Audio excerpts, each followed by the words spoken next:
M4 TV news కి స్వాగతం. నేటి ముఖ్యాంశాలు. ఓం శ్రీ గురుభ్యో నమః. అందరికీ నమస్కారం అండి. ఈరోజు మనం తల్లిదండ్రుల రుణం తీర్చలేము అనే దాని గురించి తెలుసుకుందాం. ఏ రుణమైనా తీర్చొచ్చును కానీ మనం మన కన్న తల్లిదండ్రుల రుణం మాత్రం ఎప్పటికీ కూడా తీర్చలేము. దీనికి సంబంధించి పూర్వం ఒక తల్లి కొడుకులు ఉండేవారు. కొడుకు ఎక్కడో దూర ప్రాంతంలో ఉద్యోగం చేసుకుంటూ ఒకరోజు తల్లి దగ్గరికి వచ్చి, అమ్మా, ఈ 1,00,000 రూపాయలు నీ దగ్గర ఉంచుకుని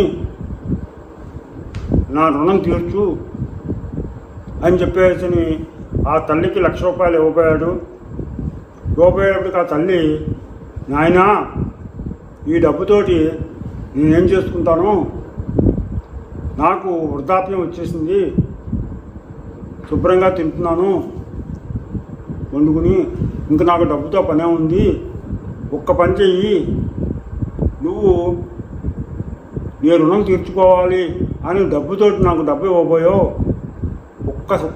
ఒక్క పని చెయ్యి, ఏంటంటే ఈ ఒక్కరోజు నాతో పాటుగా నా మంచం మీద నా పక్కన పడుకో, అది చాలు అని చెప్పేసి ఆ తల్లి కోరుకుంది. అయ్యో, ఇంతేనమ్మా, తప్పకుండాను ఇవాళ రాత్రి నీ దగ్గర పడుకుంటాను, ఎప్పుడో చిన్నప్పుడు పడుకున్నాను, మళ్ళీ ఇవాళ తప్పనిసరిగా నీ దగ్గర పడుకుంటానని రాత్రి ఆ కుర్రవాడు తల్లి దగ్గర పడుకున్నాడు. పడుకునేప్పటికి పడుకున్న 1 గంటకి తల్లి కొడుకుని లేపి, నాయన కాసిన మంచినీళ్ళు ఇయ్యండి అనేటప్పటికి ఆ కుర్రవాడు వెళ్ళి చెంబుతోటి మంచినీళ్ళు తీసుకొచ్చాడు.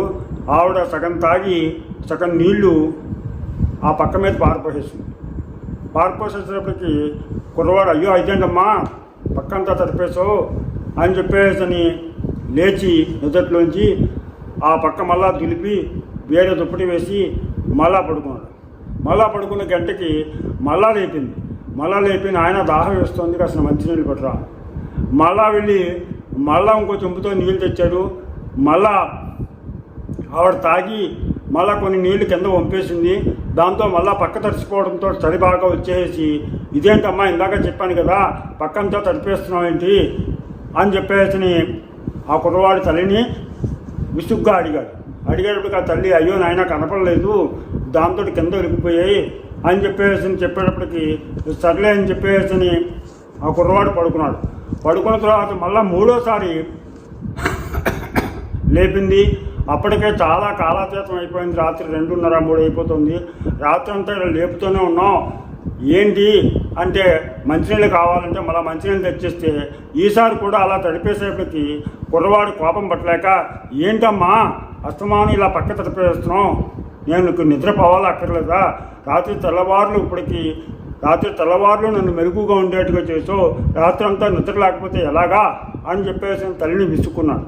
అప్పుడు ఆ తల్లి ఇలా చెప్పింది, నాయనా, ఈ మాత్రం ఒక్క రోజుకే రాత్రి నిద్ర లేదని నువ్వు విసుకుంటున్నావు.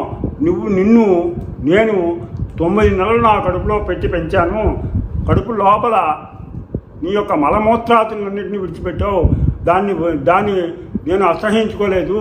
అలాగే పుట్టిన తర్వాత ప్రతిరోజు కూడా రాత్రికి నిద్ర లేకుండా ఎన్నోసార్లు పక్కన తడిపేసావు. పక్క మార్చుకున్నాను. ఆ తర్వాత నీ బట్టలు శుభ్రం చేసి మళ్ళా దుప్పటి వేసి మళ్ళా పడుకోబెట్టి ఇలా తెల్లవారులు ఎన్నో రాత్రులు మెలుగుగా ఉన్నాను. అలాగే పగలంతా పనిచేసుకుంటూ రాత్రికి నిద్ర లేక ఎన్నో సంవత్సరాలు నీ కోసం నేను నిద్ర గడిపాను. అలాంటిది నువ్వు ఒక్కరోజు ఉండేటప్పటికి నువ్వు చూసావా ఈ రకంగా బాధపడుతున్నావు. అందుకని తల్లి రుణాన్ని నువ్వు డబ్బుతో కొనాలనుకున్నావు. తల్లి రుణాన్ని నువ్వు తీర్చగలవా? అలాగే నీ తండ్రి ఎన్నో కష్టాలు పడి చిన్నప్పటి నుంచి తాను తినక నీకు దాచిపెట్టి నిన్ను చదివించి ఇంత ఉన్నత స్థితికి తీసుకొచ్చినందుకు తన యొక్క సుఖాలని మానివేసి తన యొక్క అలవాట్లను కూడా మార్చుకుని నిన్ను చదివించి ఇంత పెద్దవాడిని చేశాడు. ఆ తండ్రిని డబ్బు ఇచ్చి నువ్వు కొనగలవా? దేనినైనా సరే ప్రేమతోనే మనం వాత్సల్యంతో ప్రేమతోటి కొనాలి. అలాగే తల్లిదండ్రులకు ఎప్పుడూ కూడా పిల్లలు తమ దగ్గర ఉంటే వృద్ధాప్యంలో వాళ్ళకి చాలా సంతోషంగా ఉంటుంది, వాళ్ళకి ఒక భరోసా ఉంటుంది. మనిషి మానవ జీవితంలో 4 దశలు ఉంటాయి: బాల్యము, యవ్వనము, కౌమారము, వార్ధక్యము. ఇలా 4 దశలు ఉంటాయి. 4 దశల్లో బాల్యంలో నువ్వు ఎన్నో పనులు చేసావు, అన్నిటినీ కూడా నేను నేర్పుగా మేము సహించాం. అలాగే యవ్వనం వచ్చేటప్పటికి ఎన్నో స్నేహితులతోటి, ఫ్రెండ్స్ తోటి తిరిగి చెడు అలవాట్లకి నువ్వు బానిస కాకుండా నీ తండ్రి నిరంతరం నీ మీద కన్నుపెట్టి నిన్ను కాపలా కాస్తూ నిన్ను సన్మార్గంలో పెట్టడానికి ఎంతో ప్రయత్నం చేశాడు. తను కూడా చెయ్యి పుచ్చుకుని తిప్పి నీకు లోకజ్ఞానాన్ని నేర్పాడు. అలాగే యవ్వనంలో నీకు ఉద్యోగం వేయించి చదువు చెప్పించి పెళ్లి చేసి పిల్లల్ని మళ్ళా వాళ్ళు మేమే ఎత్తుకుని మిమ్మల్ని పెంచాం. ఇక వృద్ధాప్యంలోకి వచ్చేటప్పటికి మమ్మల్ని చూడవలసిన బాధ్యత మీకు లేదా?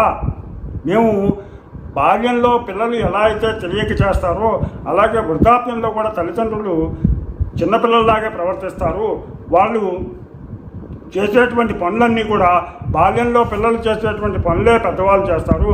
అందుకని ఎప్పుడూ కూడా బాల్యంలో చంటి పిల్లల్ని మిమ్మల్ని ఎలా చూసామో అలాగే వృద్ధాప్యంలో మీరు మమ్మల్ని చూస్తారని మేము చక్కగా మిమ్మల్ని కని పెంచాము. అందుకని నువ్వు ఇచ్చిన డబ్బుతోటి నాకు అవసరం గడవదునానా. అందుకని కావాల్సింది ఏంటంటే ఆత్మస్థైర్యం. నువ్వు నా దగ్గర పక్కన ఉంటే నాకు అదే ఆత్మస్థైర్యం. మాకు ఈ వృద్ధాప్యంలో పిల్లల చెంత, తల్లిదండ్రుల చెంత పిల్లలు ఉంటే మాకు కొండంత అండగా ఉంటుంది. కావాల్సింది ఆత్మస్థైర్యం కానీ డబ్బు కాదు అని హితబోధ చేసేటప్పటికి ఆ కుర్రవాడికి కనువిప్పు కలిగి వెంటనే తల్లిని తనతో పాటు ఊరికి తీసుకెళ్ళి ఆవిడ జీవితాంతం కూడా చక్కగా ఆవిడకి కావాల్సిన సపర్యలన్నీ కూడా చేస్తూ చక్కటి జీవితాన్ని ప్రసాదించి తల్లి రుణం తీర్చుకుందామని ప్రయత్నం చేశాడు. ఏది ఏవైనా తల్లిదండ్రుల యొక్క రుణం మాత్రం ఎంత చేసినా మనం తల్లిదండ్రుల యొక్క రుణం తీర్చలేము. ఈ విషయాలన్నీ కూడా మీ పిల్లలకి తెలియజేసి తల్లిదండ్రులే మనకి ప్రత్యక్ష దైవాలు, పార్వతీ పరమేశ్వరులు లాంటి వాళ్ళు. వాళ్ళకి సేవ చేసుకుంటే ఆ ముక్కువాడి దేవతలకు సేవ చేసినట్టు అని తెలియజేసి మన యొక్క సనాతన సాంప్రదాయాన్ని, విలువలని మీ పిల్లలకి తెలియజేస్తారని రోజు ఒక 5 నిమిషాలు మీ పిల్లలకి ఇటువంటి కథలు పడుకోబోయే ముందు చెప్పి తల్లిదండ్రుల మీద ప్రేమ ఏ విధంగా ఉండాలి. ఇప్పట్లో పిల్లలు చాలామంది వరకు తల్లిదండ్రుల దగ్గర పిల్లలు పడుకునేవారు చక్కగా.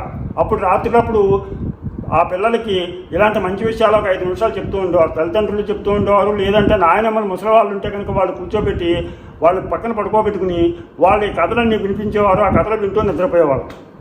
ఇప్పుడు అందరికీ కూడా నవీన యుగంలో అందరికీ కూడా తండ్రికో రూము, తల్లికి పిల్లలకో రూము, ఇలాగా విడివిడిగా గదులు రావడంలో ఒకళ్ళ మధ్య ఒకళ్ళకి ఐక్యత సఖ్యత లేకపోవడం, ప్రేమానురాగాలు కొరవడుతున్నాయి.